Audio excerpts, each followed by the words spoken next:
Doctor সাহেব, কমানো সাহেব, আজ রুগী টুগী একটা আসলো না। ডাক্তার সাহেব এই তো পার্টি চলে গেছে।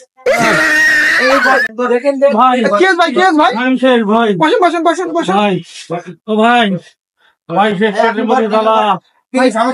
কি সমস্যা ভাই? ভাই রাত্রি ঘুমালে চোখে দেখি না ভাই।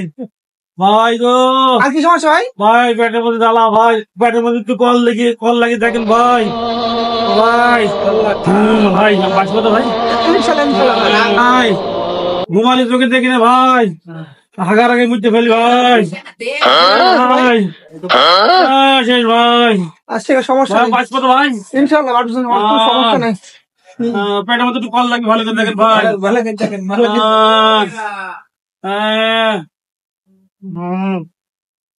জিপ দেখে জিপ। ঠিক আছে ঠিক আছে। ভাই বিড়ি পড়ে গেছে ভাই, আমি বিড়ি খাই মাঝে মাঝে। এই যে ডাক্তার সাহেব, আর বিড়ি খান? খাই তো এক সিট খাই।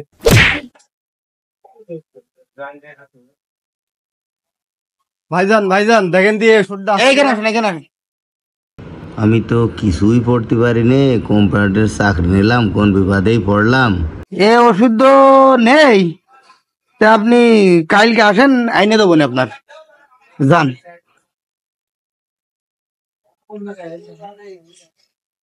শালার কোন বিপদে পড়লাম রে আজকে, আবার ফেজে এখন ওষুধ কিনতে আসছে। শালার চাকরি আমার আজকে ছেড়েছিলাম, শালা তো বিরাট বিপদে পড়লাম।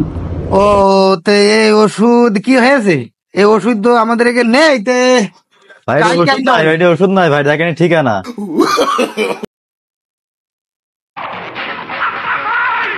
এ আবার ক্যারাম কম্পাউন্ডার যে হলো প্রেসক্রিপশন পড়তে পারে না।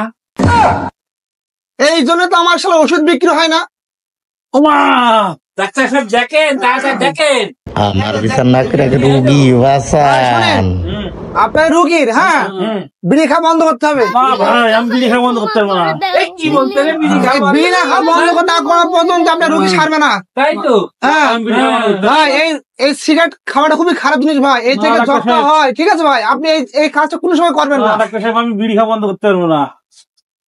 আপনি তাহলে বিড়ি ছাড়তে পারবেন না? না ভাই না, ডাক্তার সাহেব আপনি ছাড়তে পারবেন না? না না, বিড়ি ছাড়ালো। প্লিজ আমাকে ক্ষমা করে দাও। আর তুমি এখানে দাঁড়িয়ে আছো কেন? প্লিজ আমাকে ক্ষমা করে দাও। আর ব্যবসা ধ্বংস করে দিলে একেবারে, সব ধ্বংস করে দিলে। আমার কিছু লাগবে না ব্যবসা। এই শালা ডাক্তারও তো পাগল, বিরাটই পাগল।